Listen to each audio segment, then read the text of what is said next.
पे वाराणसी के पास एक डिस्ट्रिक्ट लगता है गाजीपुर, वहां का मैं रहने वाला हूँ। आज से 7 वर्ष पहले मुझे बिजनेस मिला था।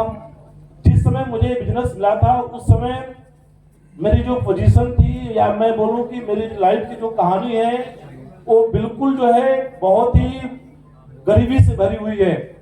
आज के 7 साल पहले जब मैं इस बिजनेस को देखा था उस समय मेरे पास रहने के लिए घर नहीं हुआ करता था, बिल्कुल घर नहीं था। घर के नाम पे एक झोपड़ी हुआ करती थी। उस झोपड़ी में हम 5 बहन भाई सब लोग उसमें रहते थे। मेरे पिताजी किसान है, छोटी सी किसानी, इतनी किसानी की अनाज होता हम खा लेते, ना हमें खाने के लिए खरीदना पड़ता, ना इतना होता कि उसको हम बेच पाए। छोटी सी किसानी थी। मेरी शादी हो गई थी, मेरी 3 साल की बेटी भी थी साथ में। ऐसे समय के अंदर मैं कुछ ढूंढ रहा था, क्योंकि मैं परिवार में बड़ा था, तो मुझे ऐसा लगता था कि मुझे कुछ निकल के बाहर करना चाहिए। और बाहर जब भी मैं कुछ करने के लिए निकलता तो मुझे नौकरी मिलती, कहीं 20,000 का की, कहीं 25,000 की ऐसे नौकरी मिलती, और 20-25,000 नौकरी मैं करना नहीं चाहता था। वजह उसके पीछे एक थी कि जिम्मेदारियां इतनी बड़ी थी मेरे पास में कि मुझे महसूस होता उस समय कि 20-25,000 की नौकरी करके मैं इस परिवार से कभी ऊपर नहीं जा पाऊंगा। 25,000 की नौकरी करके मैं अपनी बहनों की शादी नहीं कर पाऊंगा, भाई की शादी नहीं कर पाऊंगा, उनकी पढ़ाई लिखाई नहीं करवा पाऊंगा। मैं जिंदगी में ये जो झोपड़ी है इसका मैं कभी घर नहीं बना पाऊंगा। जिंदगी जैसे चल रही जिंदगी वैसे ही चलती रहेगी। इस वजह से मैं कभी 20-25,000 की नौकरी मिलती थी मैं करता नहीं था। कुछ ढूंढ रहा था, कुछ मुझे मिले, कुछ मुझे मिले। और बोलते हैं कि जहाँ चाह है वहां राह है। एक दिन फेसबुक चला रहा था और फेसबुक के ऊपर एक पोस्ट आती है, फिशविक पे आउट 36,50,000। साथियों, 36,50,000 की पोस्ट ने मुझे अट्रैक्ट किया और मैं मैसेंजर पे हाय हेलो किया, बातचीत किया। जिनसे मेरी बातचीत हुई वो कोई और नहीं, वो हिंदुस्तान डायरेक्ट सेलिंग के बेताज बादशाह, जिनका नाम आज बड़े सम्मान के साथ में लोग लेते हैं, वो कोई और नहीं, हम सभी लोगों के ग्रेट मेंटर, हम सभी के आदर्श, हम सभी प्रेरणा के स्रोत महागुरु श्री महिपाल सर जी।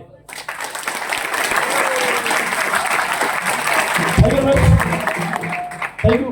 गुरुजी से बातचीत हुई, गुरुजी बोले ठीक है आप दिल्ली आ जाओ मिलने के लिए। मैं रहने वाला यूपी का, जिनसे बात हुई रहने वाला राजस्थान के। मीटिंग फिक्स होती है हमारी दिल्ली के अंदर, और मैं सच बता रहा ईमानदारी से दिल्ली जाने तक का पैसा मेरे पास में नहीं था कि मैं दिल्ली जाऊं। मेरे घर में गुल्लक रखा हुआ था, उस गुल्लक में पैसे डालते थे हम लोग। और मेरे मम्मी पापा जब भी बैठते साथ में तो एक बात बोलते कि कभी कोई इमरजेंसी आएगी तो गुल्लक साथ देगा। पूरे वक्त का साथी हमारा गुल्लक था, और मुझे भी ऐसा लगता कि उस गुल्लक के अंदर कोई भारी भरकम रकम होगी। और मैं अपनी वाइफ से बोला कि मुझे दिल्ली जाना, पैसा नहीं है, कि पापा वाला गुल्लक हम फोड़ देते हैं। बड़ी हिम्मत करके हमने उसको गुल्लक को फोड़ा, और साथ ही मुझे लगता था कि इसमें भारी भरकम रकम है। जब उस गुल्लक को फोड़ा तो उस गुल्लक में से मात्र 1,200 रुपये निकलता है, और उस 1,200 रुपये में से 700 रुपया मैं लेता हूँ, 500 रुपये अपने वाइफ को देता हूँ कि ले पकड़, इससे तो परिवार चलाना। और बात बहुत पुरानी हुई है, बात 2018 की है। 2018 में आपको पता है कि 500 रुपये परिवार नहीं चलता है। मैं 700 रुपया लेकर जनरल डिब्बे की टिकट कटा के मैं दिल्ली पहुंचता हूँ। बिजनेस प्लान को देखा, 2 बात मुझे समझ के अंदर आई कि ये कंपनी बीमारी बेरोजगारी पे काम कर रही है, और कहीं ना कहीं मैं भी एक बेरोजगार हूँ, और मेरे जैसे बहुत लोग बेरोजगार मार्केट में घूम रहे हैं, और बीमारी तो घर घर में है। ये काम चल सकता है, और मैं बिना समय गंवाए इस काम की शुरुआत कर देता हूँ। काम की शुरुआत कर दिया, काम करने लगा, और मेरे साथ भी वही हुआ जो प्रेजेंट टाइम आपके साथ में हो रहा है। लोग आपको मना कर रहे हैं, नहीं कर रहे हैं। मुझे भी लोगों ने मना किया, दोस्तों ने मना किया, रिश्तेदारों ने मना किया, पड़ोसियों ने मना किया। यहां तक कि रिश्तेदारों ने बोल दिया कि कंपनी लेके आना होगा तो मत आना, आपका घर आप आओ, लेकिन कंपनी लेके आना होगा बेशक आप मत आना। साथियों, इंसान अंदर से टूट जाता है जब कोई अपना ऐसा बोलता है, और मैं भी उस समय टूटा। और जब जब इंसान टूटता है उस समय एक ही चेहरा याद आता है, जिसका नाम है अपलाइन। हाँ कि ना? मुझे भी अपलाइन याद है। मैं बोला गुरुजी आप बोलते जिंदगी बदलेगी, आपको सुनने के लिए तैयार नहीं है। गुरुजी बोले आपको सीखना पड़ेगा। कहाँ सीखना पड़ेगा? बोले कि संडे का प्लान होता है, फ्राइडे ट्रेनिंग होती है, आप उसमें जाना शुरू करो, काम आपका हो जाएगा। और जहां मैं गाजीपुर में रहता था ना, तो वहां पे संडे का प्लान होता था, ना फ्राइडे ट्रेनिंग होती थी। और मैं एक डिसीजन लेता हूँ कि आज से मैं घर नहीं रहूंगा, और घर छोड़ने का मैं डिसीजन लिया। और साथियों, मैं बहुत सौभाग्यशाली इंसान हूँ, बहुत किस्मत वाला इंसान हूँ कि जिस समय मैं घर छोड़ने का डिसीजन ले रहा था, उस समय मेरे माँ बाप ने और मेरी पत्नी ने मेरा साथ दिया। मुझे बहुत दुख होता है, आज भी बहुत तकलीफ होती है कि जो लोग काम करना चाहते हैं, जिंदगी में आगे बढ़ना चाहते हैं, और उनकी कामयाबी में सबसे बड़ा रोड़ा उनके परिवार के लोग बनते हैं। आप मानते हैं नहीं मानते हैं? उनके परिवार के लोग रोड़ा बनते हैं, तकलीफ देते हैं। और एक बात मैं पूरे गारंटी के साथ बोल सकता हूँ, यहाँ जितने लोग इस हॉल के अंदर बैठे हुए हैं, आप सब वो लोग बैठे हुए हैं जिनकी दाल रोटी मस्त चल रही है। बताइए सही बात है गलत बात है? मैं विश्वास साथ बोल सकता हूँ कि आप दाल रोटी के लिए डेवलप नहीं कर रहे हैं। आप छोड़ दीजिए, आज डेवलप चले जाइए, डेवलप मत करिए, फिर भी आपकी दाल रोटी जैसे चल रही थी वैसे ही दाल रोटी आपकी मस्त चलेगी। करोड़ों लोग ऐसे हैं जो एसपीएस नहीं कर रहे हैं, उनका भी परिवार चल रहा है। करोड़ों लोग ऐसे हैं जो जिंदगी में कभी डायरेक्ट सेलिंग नहीं करेंगे, डेवलपमेंट में नहीं आएंगे, आप किसी भी डायरेक्ट सेलिंग कंपनी में नहीं जाएंगे, फिर भी उनका परिवार चलेगा।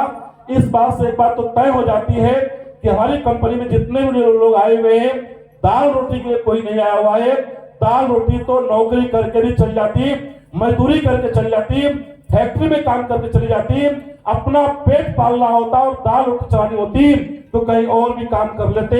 यहाँ तो कुछ बड़ा करने के लिए आए हैं। हाँ गिरा और सही वेरी मच। अभी मीटिंग में बजाना भैया। और किसके लिए करना चाहते हैं? बड़ा किसके लिए करना चाहते हैं? खुद के लिए? अरे खुद का पेट तो सब लोग भर लेते हैं। आप जितना बैठे हुए और मैं भी, हम सब लोग अपने उसी परिवार के लिए, कामयाबी के लिए काम कर रहे हैं जो परिवार आज रोकता है। आज सब लोग अपने बच्चों के लिए, औलाद के लिए काम कर रहे हैं कि भविष्य के अंदर उनकी औलाद किसी सामने हाथ ना फैलाए, बुढ़ापा अच्छे से जाए।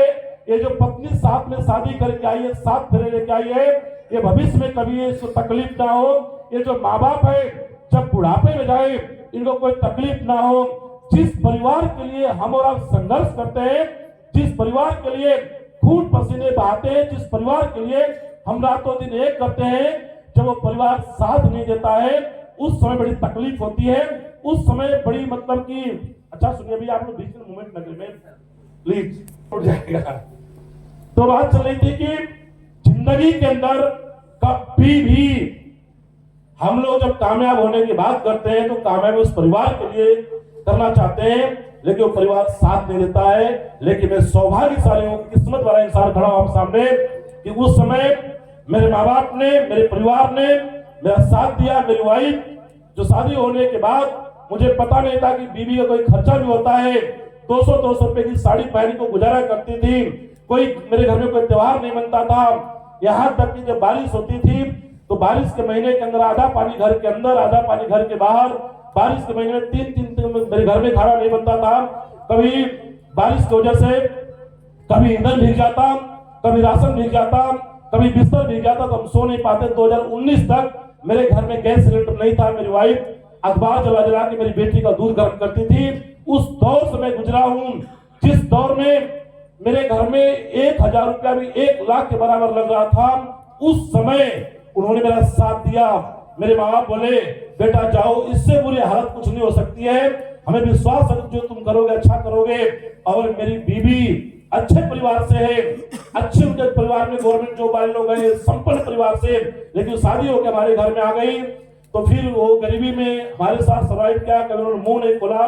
और मेरी पत्नी ने बोला आप जाइए, घर पे हम लोग कैसे भी नमक रोटी खा लेंगे, हम आपको परेशान नहीं करेंगे, आप साबित करो अपने आप को। और साथियों, मन में एक विश्वास लेके मैं घर छोड़ा, जैसे सरहद पे एक जवान लड़ाई लड़ने के लिए जाता है, वापस आएगा कि नहीं, वैसे ही कफन बांध के मैं घर से निकला। अब हो कुछ भी जाए, जिंदगी में कामयाब होके आएंगे। और मैं निकल गया दिल्ली के अंदर काम करने के। दिल्ली में आया, काम की शुरुआत किया। गुड़गांव के अंदर मैं कमरा लिया 6000 रुपए महीने का। 2 महीने तक कमरे का किराया नहीं गया। तो तीसरे महीने वो मकान मालिक बोलता है कि कमरे का किराया दोगे तो इसमें रहोगे। मैं शाम को आया, एक ताला मेरा लगा हुआ था, दूसरा ताला मकान मालिक का लगा हुआ था। और वो कमरा खोला, नहीं बोला 12000 रुपए दो तो कमरा खुलेगा। मेरे पास पैसा नहीं था और मैं फिर एक डिसीजन लिया कि मैं आज से किसी रूम में नहीं रहूंगा, रूम का किराया पे नहीं करूंगा, क्योंकि ये मेरे बस की बात नहीं हो रही है। और साथियों, रात को मैं निकल गया और 2 साल तक, सन 2018 से लेकर 2020 तक मैं दिल्ली के अंदर फुटपाथ पे सोया, रेलवे स्टेशन पे सोया हूँ, बस स्टैंड पर, रेल के डिब्बे के अंदर, बस के डिब्बे के अंदर। जिस दिन जनता कर्फ्यू लगा था लॉकडाउन का, 20 मार्च को से 22 मार्च को लगा था, संडे का दिन था, जनता कर्फ्यू 24 घंटे का। उस दिन महागुरु जी महिपाल साहब जी का कॉल आती है मेरे पास में, कहाँ हो? मैंने गुरु जी मैं तो ऑफिस के अंदर हूँ। बड़ा ऑफिस में क्या कर रहा हूँ? मीटिंग कर रहा हूँ। उनको पता था कि मीटिंग तो आज है नहीं, जनता कर्फ्यू कोई आएगा नहीं, और उनको कहीं न कहीं से एक खबर थी कि रहता कहीं नहीं, राजवी से कोई ठिकाना नहीं होगा, इसलिए ऑफिस बैठा हुआ है। अपनी गाड़ी लेके आए और मेरे से पूछे जहां तुम रहते चलो मैं छोड़ के आता हूँ। बोला गुरु जी कोई ठिकाना ही नहीं है, मैं सरेंडर कर दिया एकदम अपने आप को। उस दिन गुरु जी एक फ्लैट लिए थे ऑफिस बनाने के लिए, उन्होंने गुच्छे चाय मेरे को पकड़ाया, बोले ले बेटा पकड़ और आज से तू इसके अंदर रहना शुरू कर। तब से जाके मैं फ्लैट के अंदर रहना चालू किया। धीरे धीरे बदलती गई, कामयाबी धीरे धीरे आती चली गई। इतना कभी सोचा नहीं था कि ऐसा कुछ होगा, लेकिन साथियों सब कुछ बेहतर हो गया। आज मेरे पास गांव में जहां झोपड़ी हुआ करती थी, वहां मैं अपना 2 मकान बनाया, एक तीसरा मकान और बनाया, और जो तीसरा मकान बनाया वो बात बताऊंगा किसके लिए बनाया। जिस दिल्ली के अंदर मैं फुटपाथ के ऊपर सोया करता था, आज उस दिल्ली के अंदर मेरा खुद का 3 करोड़ 75 लाख और 4 करोड़ घर मेरा खुद का दिल्ली के अंदर है। जिस घर में साइकिल नहीं हुआ करती थी, मोटरसाइकिल तो बहुत दूर की बात थी, मुझे पड़ोसियों से मांगना पड़ता था। पड़ोसी कौन?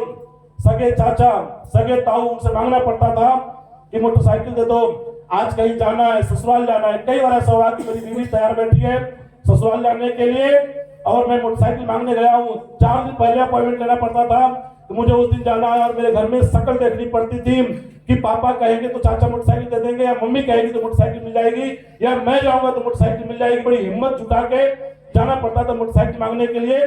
कभी मिलती कभी नहीं मिलती, कई बार लोग स्वीकार कर लेते कहाँ दे देंगे, और 0 टाइप लोग मना कर देते और हम तैयार होकर कहीं नहीं जा पाते थे। साथियों मेरे घर में मोटरसाइकिल भी आई थी, तो एसलीपीएस में काम करने के बाद आई थी। जिस दिन मेरे घर में मोटरसाइकिल आई थी, उस दिन मेरे घर वालों को भरोसा नहीं हुआ था। घर के सभी सदस्य घर से बाहर निकलते हैं, मम्मी पापा भाई बहन वाइफ सब निकलते हैं। कोई मोटरसाइकिल पे सीट पे हाथ फेर रहा है, कोई हैंडल पकड़ रहा है और घूम रहे, चारों तरफ देख रहे, पूछ रहे मेरे से किसकी है। मन को विश्वास हुआ अपनी मोटरसाइकिल है, और मेरे से बोले झूठ मत बोल, मैं सच बोल रहा हूँ। साथियों मेरी मोटरसाइकिल की कहानी वैसी है, एक कहानी के माध्यम बताना चाहूंगा, सुनना चाहेंगे आप? एक बार की बात है, एक बाप बेटी ट्रेन में सफर कर रहे थे। लड़की की उम्र करीब 14 वर्ष की लड़की थी और वो ट्रेन में सफर कर रही थी। आप देखे होंगे ट्रेन और बस में जब सफर करते हैं तो बाकी चीजें पीछे भागते नजर आती है। ऐसा होता है कि नहीं होता है? अचानक वो लड़की उठती है और एक खिड़की के पास जाती है, और खिड़की के पास जाके कुछ देखती है और वापस अपने पिताजी के पास आके बोलती है, पापा पापा ये देखो, ये तो घर भाग रहे हैं। वो बोलता है हाँ बेटी।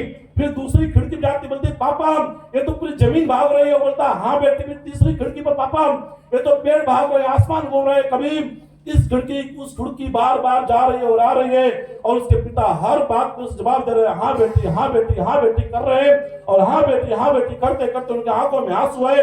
वहां 2-4 लोग बैठे तो उनको ये बात बड़ी नागवार लगी। उन्होंने बोला, उसमें से एक आदमी उठता है और लड़की पिताजी के पास आके बोलता है, भाई साहब ये लड़की क्या उधर बचा रखी है, बार बार कहीं इधर उधर चक्कर काट रही है, इसको बिठाते क्यों नहीं? ऐसा लगता है इसने जीवन में कुछ देखा ही नहीं है।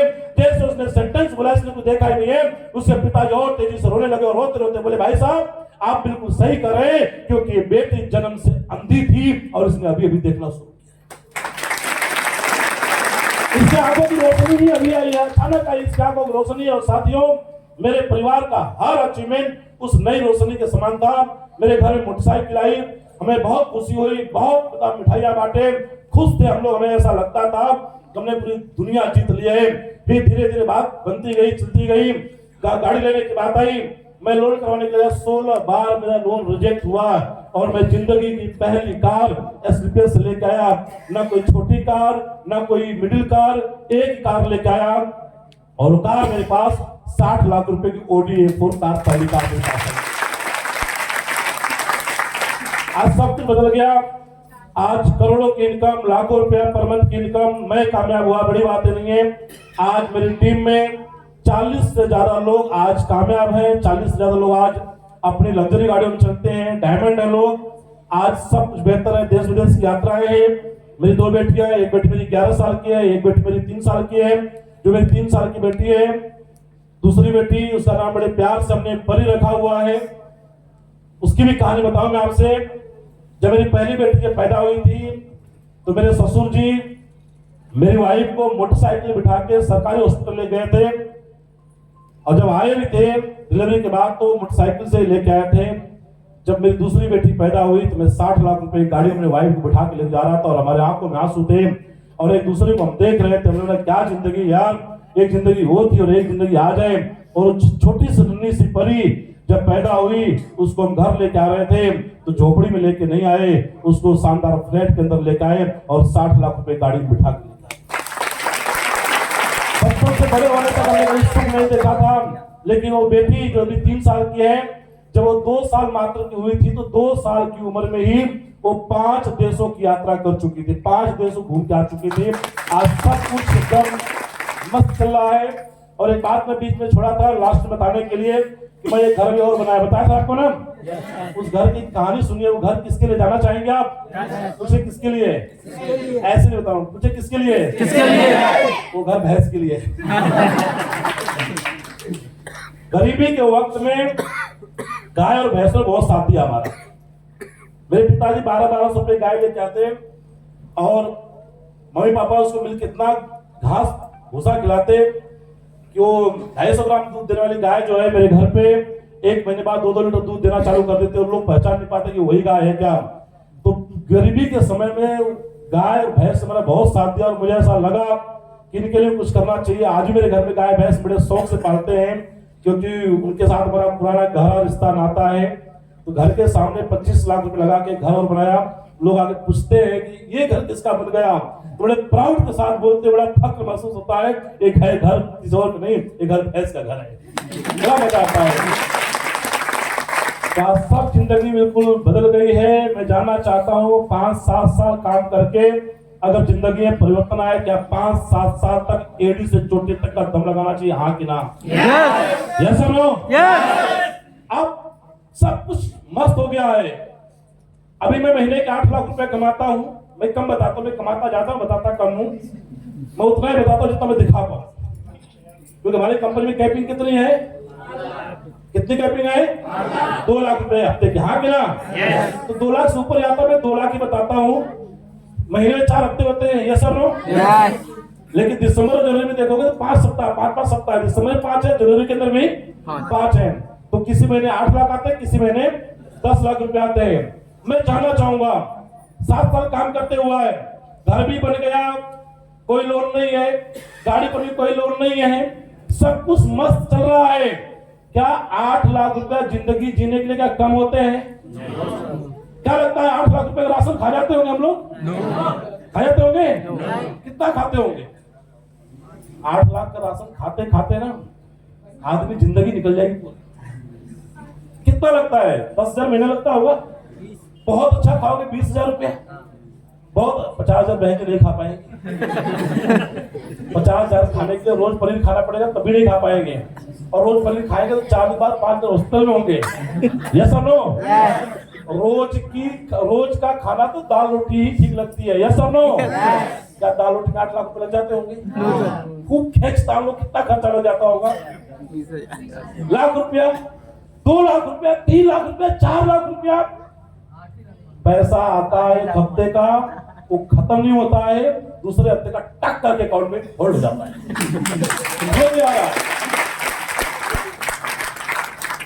अब पैसा जुगाड़ में जा रहा है। कहां जा रहा है? बोले कहां जा रहा है? कौन सी जुगाड़ में जा रहा है? जमीन में जा रहा होगा, घर में जा रहा होगा, हाँ कि ना? मतलब जिंदगी एकदम मस्त हो गई। और मुझे ऐसा विश्वास होता है कि जो भी आदमी ईमानदारी से 5-7 साल काम करेंगे उनके जीवन में परिवर्तन आएंगे। क्या 5-7 साल रुकने के लिए तैयार हैं? पक्का? किनकी बात मानेंगे? जहां काम कर रहे हैं उनकी बात मानेंगे या उनकी बात मानेंगे जो लल्लू कल्लू मल्लू, उनकी बात माने? लोग उनकी बात मान लेते हैं जो नेटवर्क मार्केटिंग करने रहे बोलते हैं कुछ नहीं होता है, और उनकी बात मान लेते हैं। जिनकी बात माननी है उनकी मानिए, क्योंकि आप एसएलपीएस में डायमंड बनना चाहते हैं। Yes sir no? आगे कहानी सुनते हैं सर। आज